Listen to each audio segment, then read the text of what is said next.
podcast is part of the Sports Social Podcast Network.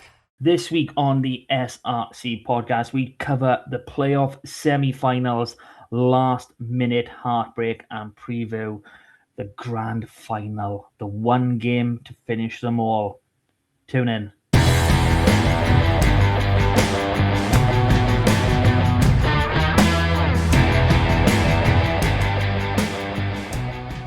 Hello and welcome to this week's edition of the SRC podcast. Joining me, Big M, as always, the one and only Double R, Mr. Rob Reese. Good evening, my friend. I kind of already know how you are, but why don't you let all our listeners know how you are just by the tone of your voice?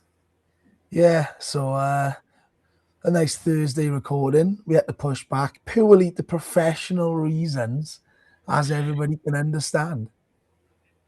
Yeah. Thursday, this is day 4, Martin. I'm praying the cough medicine syrups, the lozenges are all out in action at the moment. You need to get those turtlenecks on. You need to get some heat around that area. Really soothe them. Oh, that's it. He's protecting it. Full Steve Jobs mode. All of that bollocks. 100%. Okay, so let's dig into it. It was semi-final week, and we're at the stage of the season now where, quite literally every single game is do or die. Like, we know that last week, we know it again this week. And there was so much, how do I say? I don't know what the correct word for it is, but no one wanted to give an inch in either of these games. And, we go back to the regular season games, and there were some absolutely amazing ones. But you talk about, we talked about intensity quite a lot of time, and it's there all the way through each of these games.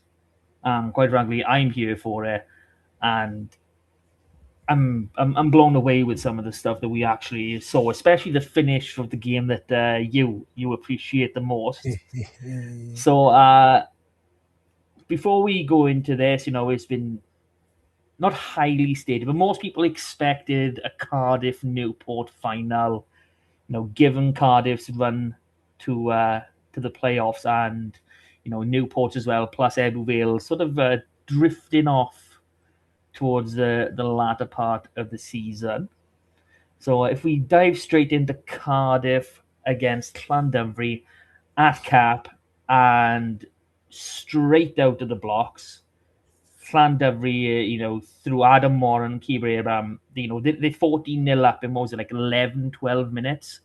It was absolutely ridiculous.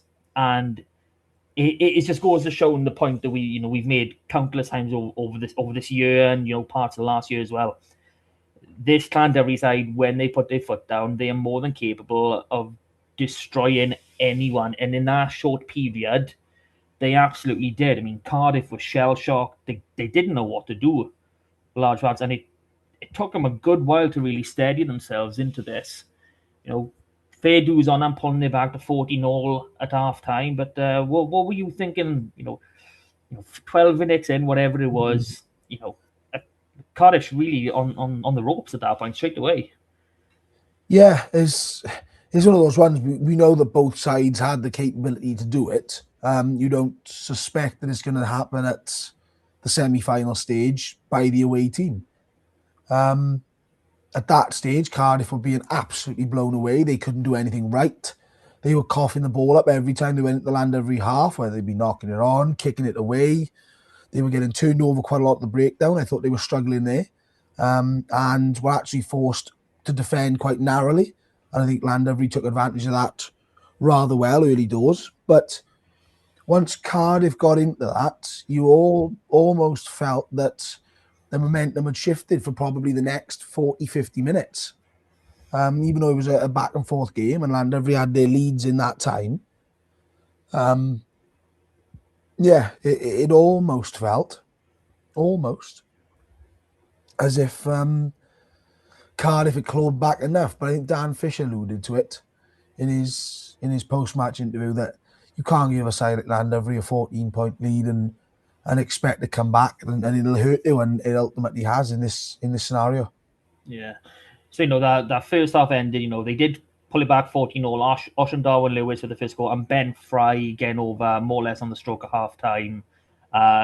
Was injured in the act of scoring that try. He is home safe and recovering well from, by all accounts. So, all the best to Ben, and hopefully he'll be recovered and happy and fine for SRC Season 3, which just around the corner.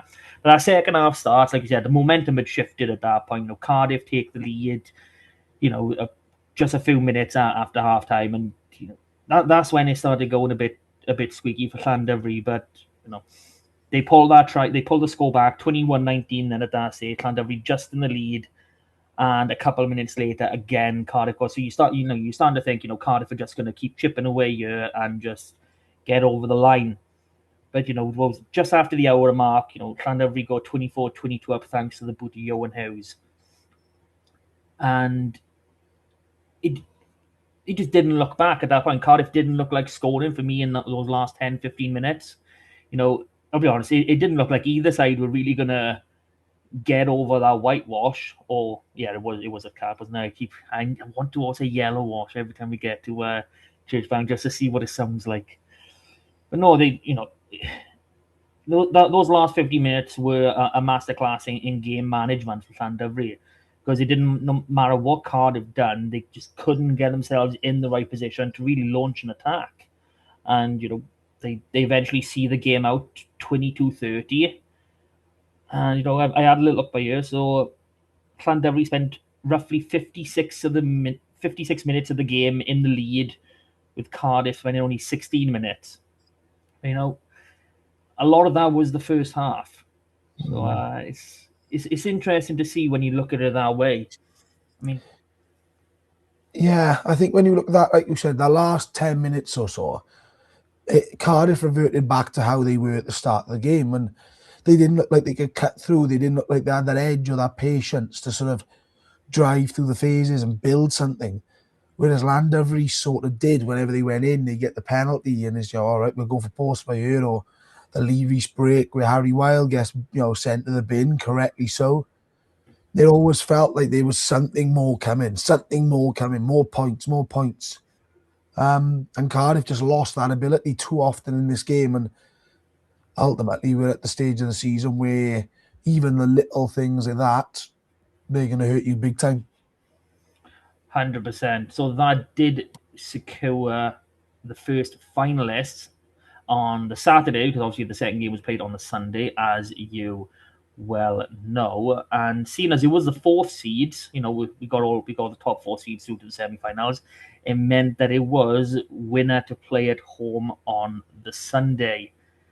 And when we talk about, how many minutes which team was in the lead, it was the complete flip side in this next game. So you were there live in a crowd. I'm not going to hold anyone waiting. Everyone probably listening to this already knows that Ebbsville won this game 18-40, and you were all going wild at that final whistle. What was it like? What were the emotions going? That must have been just amazing. Do you know what? It's one of those ones. I don't think Ebbsville supporters and the club has truly shaken off the final result from last year. Losing at home, the first ever final that they've had at home in any capacity. The last time they made, league finals, they were both at Sardis Road, and that was 10 and 11 years ago. So everything you're looking at is like, right, we're winning a game at home. So we got holding a final at home. We got an opportunity of winning the title at home, and then it's cut from underneath it. Unbeaten season at home ends. The trophy's gone. There was a lot of negativity between supporters during the match, at the end of the match, and on social media following. Obviously, the fact you'd lost to Newport, and it sort of hovered with the club since. You sort of feel, and obviously Newport have done the double on them in the league, including taking the Shield, knocked them out of the semi-finals of the Cup. So, yeah, it was starting to look a bit ominous. Built up 5 wins in a row as well, so it's always nice to shake that off. And the weather was absolutely biblical, right? An hour before kick-off. And it sort of made it a little bit interesting. But yeah, the euphoria at the end to win it like that, when, like I said, it was back and forth, but not a lot of scores. Like you said, Newport go over very early on, punishing, the Sean Parry yellow card. Then you have to wait until the second half to get your sort of your counter points, and Ebervale take the lead after 2 scores. And then you're sort of hovering around a little bit then, waiting for something to happen. It starts opening up around the hour mark, as you'd expect. Newport start to realise that they've got to go for it, and Ebervale are sort of battling back with that. Excuse me. So when you're holding out for that long, effectively, is you know something's coming. A side as good as Newport are always going to be able to throw stuff at you, and they put ball through hand. They were doing some nice phase work, and when Finn Baker scores that try so late in the game, the scoreboard, the scoreboard with the clock on it had stopped working at this point in the ground. The score was there, but the timer had gone off. So everyone's trying to scramble either to try and get the SRC coverage up, or see what time we were kicking off the second half. Everyone's going, right, Christ, we got like 5 minutes by here, and we've got to score the try and all of that. So to do it in that fashion, when you got the man down, like I say, the crossfield kick is one of those ones everyone's heads in their hands when Griff kicks that. And yeah, fantastic to see Dylan, and credit to Ebervale. 2 of their back 3 starters were Bramall boys, Mitch and Dylan. So yeah, it's one of those ones, absolutely massive, and it's looking at the moment like the weather is holding out.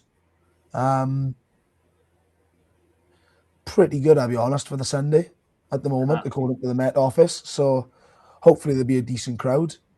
And yeah, I think there's a lot of positivity around that. And like I said, the one thing I will say is, other than a few shitty comments on social media, which are always going to be the case, I think they genuinely felt like a respect between supporters this time. There was no foul language, there was no obscenities, nothing being thrown.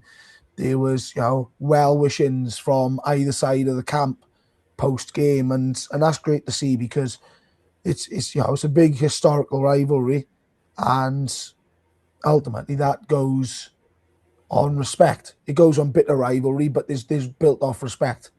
And do you know what? It's great to actually see that at the end of all of this year finishes with both sets of supporters being pretty good towards each other. They're never going to see eye to eye, but ultimately good to see well wishing and stuff like that. So yeah, it's going to be a huge day for the community. Happy days. Good to hear there's not too much animosity flying about. You always get a few words in here and there, but end of the day, it's on the field that matters the most. And Newport, they finished their season with 2 trophies, including that shield, so they can't be too disappointed. Into the game itself, was that a lead, taking the lead after 5 minutes, or 7-0 up for Newport. Skinner going over early, take that lead all the way through to halftime, 7-0. Second half, you get over the scoreboard. You score your first try, but you don't get a conversion. So they still, again, it's like just shy of the hour mark where you finally take the lead, and then you just keep ticking and ticking. You get another 3-pointer. 7-11. Like you said, Finn Baker crossing, I think it's like 75th, 76th minute to go 14-11 up. It felt like that was it.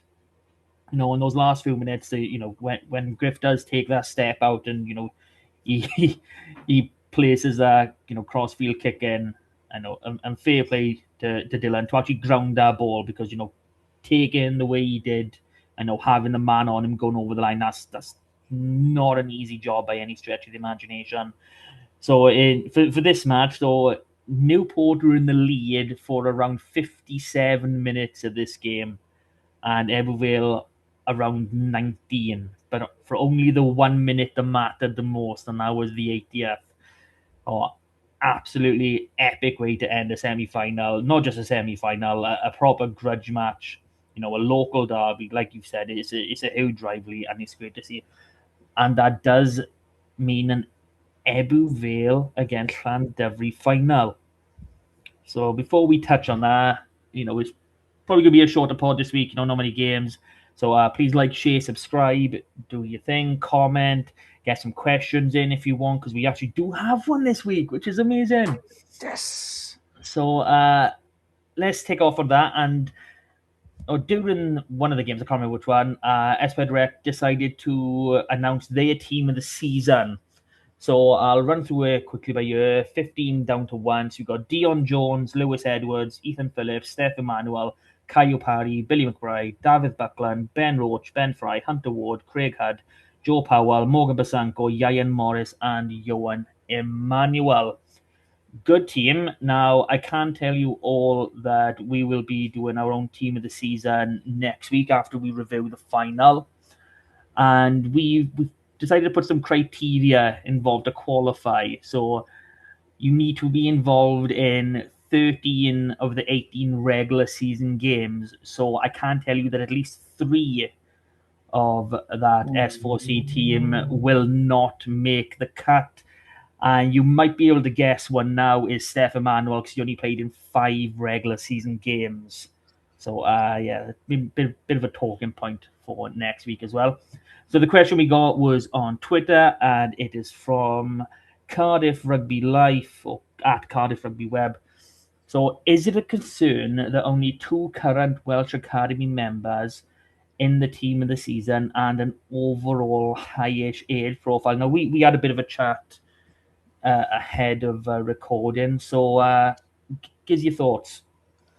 Yeah, so I think it is a good question, because the team of the season always brings up several debates, as you'd expect. And I think it could be seen as a concern that there's a lack of proper youth and a lack of academy members in there. However, what I would say is there's probably a couple of factors. S4C decide on this and have been known in my eyes, especially over the last 2 seasons, even going back to Welsh Prem teams of the season and stuff like that, it doesn't seem like they truly evaluate all the stats and footage that they can. Then you go on to why they're short in numbers. And that's probably for a few reasons. You've already alluded to Steph Emmanuel. He's played quite a bit of rugby this season, for example, at a higher level, as have a lot of these players. So the game time that they are in the league is more limited. Therefore, you would say is less likely to see on display. Now, I think, again, that could be a worrying statement if you think that there's a lack of game time. But given that a lot of these boys are stepping up, playing for regional rugby, but also that they have 3 age grade camps throughout the season, that it probably coincides with quite a few missed games.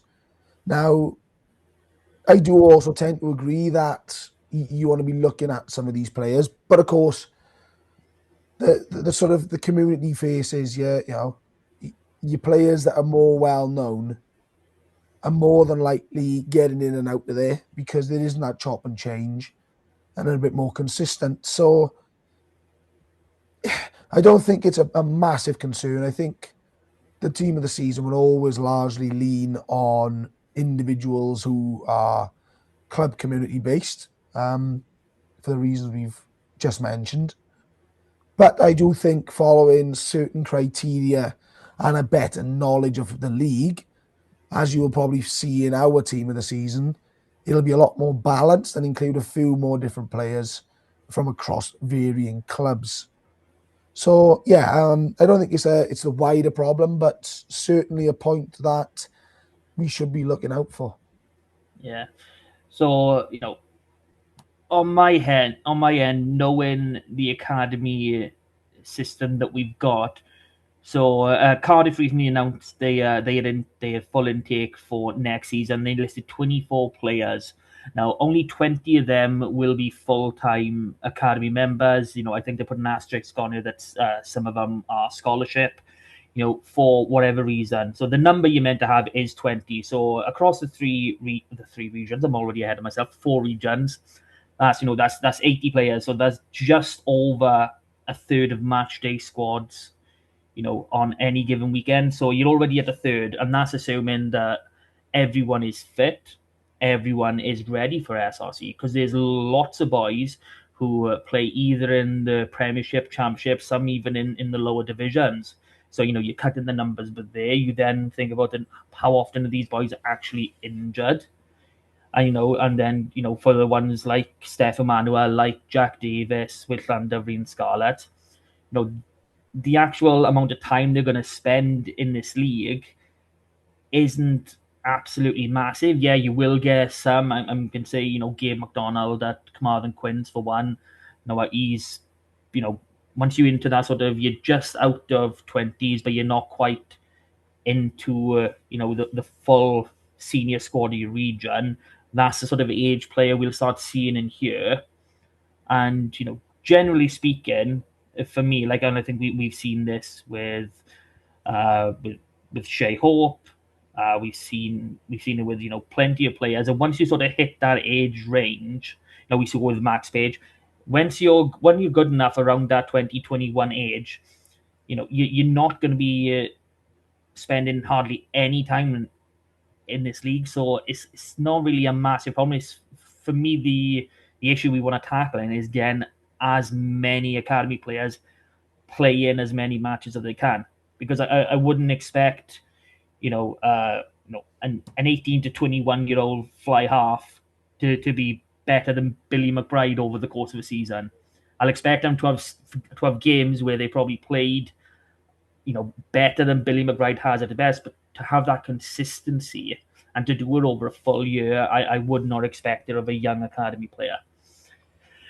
But that being said, we'll come on to our team of the season next week. But now it is the time for the final for Ebbw Vale against Llandovery one more time.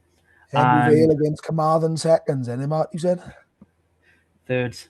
Oh, yeah, the Athletic, I forgot about that. Oh, yeah. Only joking, guys, only joking. So, just like last season's final in a way for me, this seems very fairy tale-esque.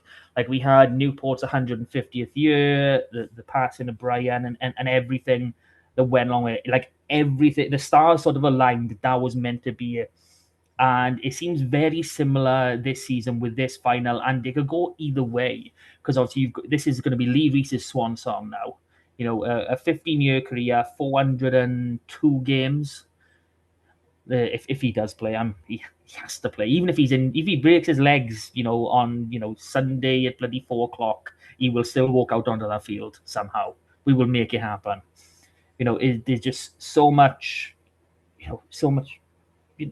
It's what dreams are built of, where you fantasize about doing things like that. And then on the Ebbw Vale side, I mean, you'll know yourself, this has been a very long journey, from a lower down division to get up here to get competing in for the top four, and to now be in that place. Is this the end of that sort of dream, that road all the way through to the very top of the Welsh domestic game? So for me, there is no real bad result. Whoever wins this final, it's going to be absolutely disastrous and distraught for whichever team does lose. But for whichever one wins, it's the culmination of a very long story. And I'm really bouncing to see which way it's going to go. Yeah, as you said, it sort of feels like the final chapter for a few things. There's going to be a really good final, I feel. Like I said, there's been a bit of rain in the build-up to it. But there's going to be a little bit better conditions. I think that'll be a good crowd. See how many Llandovery bring. I know they didn't take all too many down to Cardiff, if I'm honest. But it should be another good occasion. And as you say, there's a few different main points sort of out there. I think they said, shout out to Lee Reese here. Like I said, fair play. That not only has he had a hell of a career, 400 games at this level is no mean feat at any Welsh club in the modern game. never mind at the top level for all of that time. You know, he's won everything there is to win in that time. And has done pretty much everything there is to do in that time as well.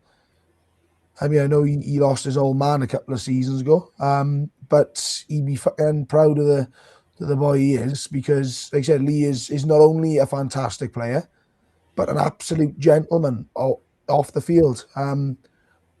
I actually had a message off Lee and said he was looking forward to it on the Sunday evening. So obviously, you know, he's looking forward to it. He's going to be excited, and hopefully he loses. Oh, you gotta get one little dig in somewhere. Yeah, fucking hammering, Martin. Stop making me shout, Martin. I know what you're trying to do. Trying to nullify the threat to land every. Well, 100%, 100%. That's what I'm doing. I'm trying anything in my power to make everybody lose. That's my end goal, my only goal, my one true desire in life. So, I mean, weather depending, you know, this probably going to be more similar to the second semi-final than it was to the first. You know, I can't see that forward battle being so instrumental yet again. Now, I didn't touch on it during this little match review, but 3 yellow cards.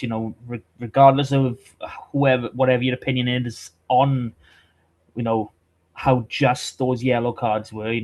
For me, 100%, your third one was stone cold, but the other ones I'm like, oh. But this discipline is going to be massively key, and you normally have some team-ish news for us. So, obviously Morgan Rees didn't start the game. That was a late withdrawal. Obviously, what was it? I can't remember which Lewis player now. It's Corey Lewis. That's the one. Corey Lewis obviously came on permit from Bridgend for this game, and I'm assuming he's there again on Sunday. Yeah, I'll be honest. Given that there's no real serious injuries from last week, I'd be expecting a very similar 23. If I'm honest, Martin.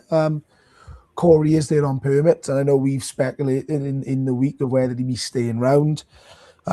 Jason Strange was pretty adamant that he wouldn't do that to Bridgend and Scott, in terms of stealing a lone player when they're doing the club a favour. So I'd be interested to see if that sort of how that rolls out around the hooker jersey. But yeah, I think it's going to be very similar team-esque to what we've already seen, which I think is always good news. And I'll be honest, I don't think there's going to be a lot different with Landevery from what I understand.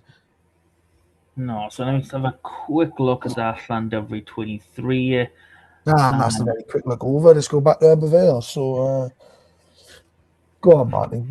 Give us your West Walian insight here. West Walian say, well, I think it's the key thing is this game is on the Sunday. Now, obviously, we got the West Wales regional derby on the Saturday afternoon. Scarlets, or Osprey Scarlets, I should say. That's the way around it is.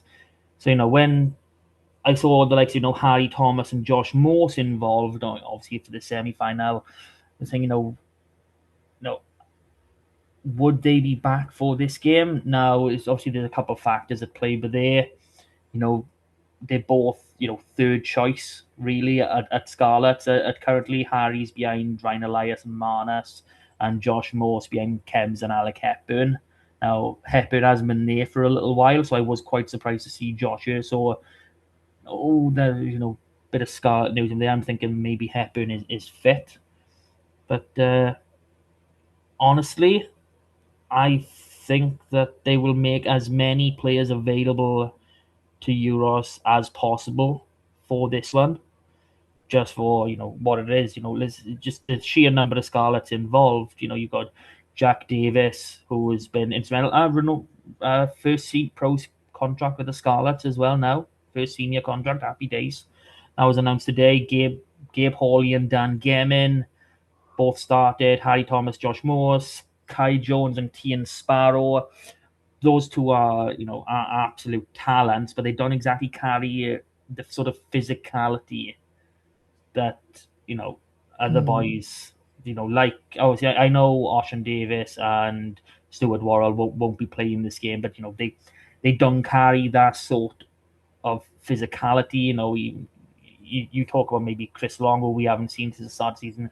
They're not those sort of players. They are more heavily skill based than they are, in your face, which might favour Ebu, in that final 20, depending on how the game goes.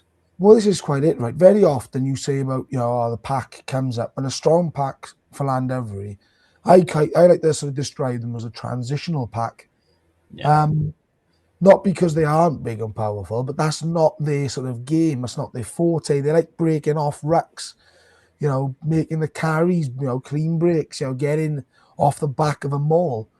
They're good around the park, especially the young Scarlet boys coming in. And it's interesting because you cast your mind back to a couple of the games this year, and the front row battles have been extremely interesting in terms of who's been going against who, and the young boys. I think Gabe Hawley's had a couple of good games, and has probably looked the best of the young props against Ebervale. So be interesting to see if that theme continues. But yeah, as you say, it's going to be interesting to see the Scarlets makeup, because I imagine we'll know the Scarlets before Llandovery, because Llandovery are not usually an early bird team. No, I'm hoping that we will get the news on Friday, but I'm not holding my breath for there. But even saying that, I wouldn't be surprised if, let's say Harry Thomas or Josh Morse was named on the bench for Scarlets, and they were on the bench for Llandovery as well. Yeah. Well, do you know what? I think that's a good point as well, as we've seen it this season, where you can be named and get 20, 30 minutes for one team and then still play with the other because it suits. Yeah, it's like Ellis Price's one. I believe he made his debut on the Friday night for Scarlets, and then he played on the following day with Quins. Obviously not a direct example due to the minutes played, but it's just something that we have seen in this league. But so I do have some words from you, Ross. So little thank you message for us first. Thanks for all the hard work promoting the SRC this season, Diolch. Thank you, Ross. Very, very appreciated. So delighted to come away with a win at the weekend. Cardiff went to the game's league leaders, and rightly so after a strong finish of the season. Great balance to this side, with core of experienced players complementing exciting young backline. Knew we were going in as underdogs, so it was important for us to start fast, put them under pressure early. Performance was incredibly determined and hard fought. Really pleased to get the result. Ebervale will present a very different challenge. Pack has been outstanding all season. We'll have to front up physically and control things up front if we're going to have any chance. Once again, we'll be going in as big underdogs, but it's a label we're comfortable with. It promises to be a great final. Now, I'm not too sure if I would label any Llandovery side in a final an underdog, never mind a big underdog.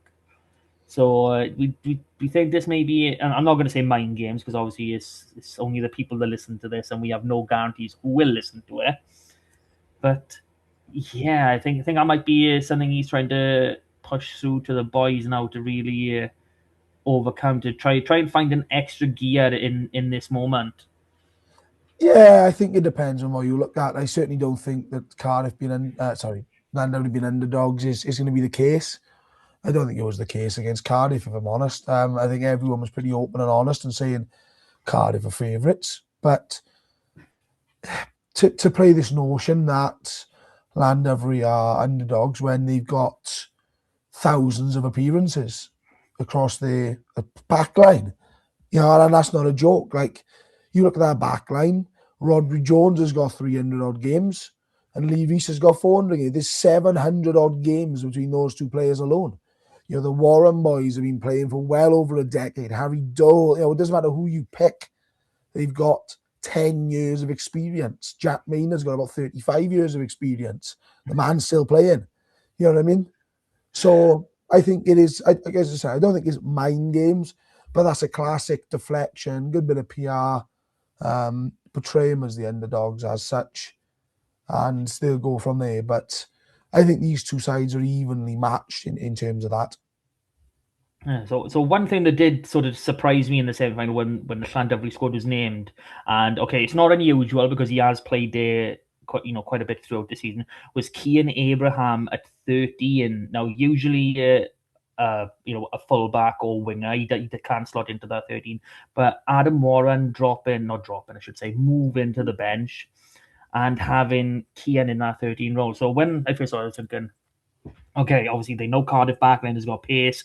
Cian has got plenty of pace, obviously more than Adam, given the age and stage of his career. And I'm thinking, if they go for something similar as well, obviously Ethan Phillips has been absolutely amazing all season, but like you said, Llandovery will like to transition that ball into their backline more often than not. I think that is probably a key selection to be looked at to the style of how they're going to play, especially in the opening 20, 30 minutes. Because if we see Cian Abraham at 13, I'm 100% expecting Llandovery to just put their foot down and try and find fifth gear from the kickoff and just spread that ball as wide as they can. Yeah, I think it's interesting. The last time that they played against each other, they went with a young centre. Was it Griff Watkins off the top of my head? Yeah, at 12. I know that's a different story altogether, but never Ebervale mind. absolutely destroyed him. So I'm not saying that that's going to be the case if Cian starts in midfield by any stretch of the imagination, but it's interesting how Ebervale targeted that midfield channel in that capacity. So as you say, it's going to be interesting to see from how Llandovery approach it, but also then Ebervale. Yeah, I mean, it's hard. It's amazing everything is built to it, and I for one ready for it. I want it now. Actually, scrap a Sunday. Give me the Thursday night game again, please. I know Leary's complained at the last Thursday night final between you two, but I don't care. I need this game and I need it now. Ooh, okay. If that's the case, Mark, then it'd have fucking kicked off an hour ago. You plum. I know. I'm still watching it. I'm watching it right now. The I'm score on Ebervale 103, Llandovery 0. That would be something. That really would be something. Okay, so I have made some dodgy predictions over the last couple of weeks. So Martin, this is where I think we have a competition. Well, so have we got the stats in front of us? I kind of do. So you have a little look from, because here's what I'm thinking. Obviously, I'm going for an Ebervale win. Now, to make this interesting, and given the fact that you, as a West Walian, biased, one-eyed, rose-tinted, glassed Carmarthen Quinn supporter, obviously you're going to be back in Llandovery. And I think that what we should do here is go against each other, because one of us is going to be right, and that's good for the podcast, but also I think it makes the prediction league more interesting. Oh, we're in a winner-takes-all situation, so we can't pick the same team 100%. But going against, I mean, you really fancy Llandovery for this, do you? Is that what you're saying? Martin, what that is shit on your arm, but you love it. Oh dear God. Some sort of red bat for those watching on listening on Spotify. Yeah, red bat. We'll go with that. So come on, are you seriously? Do you seriously want to go down that route? Do you want to worm your way to a prediction lead win instead of backing your own? Martin. Look, last week, but everyone was calling Newport this, Newport that, black and amber this, black and amber that, all of this sort of shit. And I called the game. I said Ebervale are going to win. And I called it live on the SRC podcast. Live. So it doesn't matter what anybody else thinks and whether they were going for a Cardiff-Newport final. I'm not naming any bloody names as he looks at Ty Morris's Newport squad. Wink, wink. But of course I'm going for Ebervale, Martin. And of course they can do it. Because it's the one piece of silverware that Chippy's missing. He's won all the other leagues with Ebervale. He couldn't get the Premiership then. It was Nigel Davis. So this is his time. This is the This is big it. moment. So for all our listeners, if Ebbw Vale somehow sneak and finish their story this Sunday afternoon, then that will mean that Mr. Rob Rees has won this year's prediction league through the skin of his teeth. But should Llandovery get that third title in 4 years, then that would mean that we have a new name, my name, or as prediction league winner. So that is all to play for. That's more important than the actual SRC I was going to trophy. say, We all know if anything else, just to keep Big M's name off the silverware. And just to let everyone else know, Martin promised a trophy and money last season, and I didn't get bugger all. So obviously, drop him a message, get in his DMs, let him know how much he should be sending me, and of course the trophy and how big it should be, and we'll sort that out. Well, the thing is, you're in Ebbw Vale. I can't really send you a trophy. It'll be nicked before it gets to your house. You actually say that. The last time Ebbw Vale did win the Premiership, the trophy went missing the night that we won it. Someone took it home and no one knew, so we had to find it the next morning. That's an amazing coincidence, I would say. Okay, that wraps us up for this week. Martin, I was going to check a few things out there. Oh, God, yeah, come on. Martin, we're not done, but we haven't even hit the 45-minute marker yet. I thought we were going to be good. We'd be good this week. We get it done. Martin. Wait until we see how long next week's podcast will be if Ebbw Vale win. Jesus Christ. 20 seconds. I'm calling it now. All right. So thank you, everyone, for listening in. Please like, share, subscribe. You know what to do. Comment. Come on. Let's see who's really going to win this game. So now it's time to say goodbye. Thank you, Double R. And we will do it all again next week. Just in case anyone does remember him, Bucky is still alive. He's apparently in Portugal. So we'll see if we can drag him on for one of the last few editions of this season. But until then, goodbye for now. And come on, Eb. Oh, super. Sorry. Super. We need him back to do that. This is getting shit now. Bye, guys.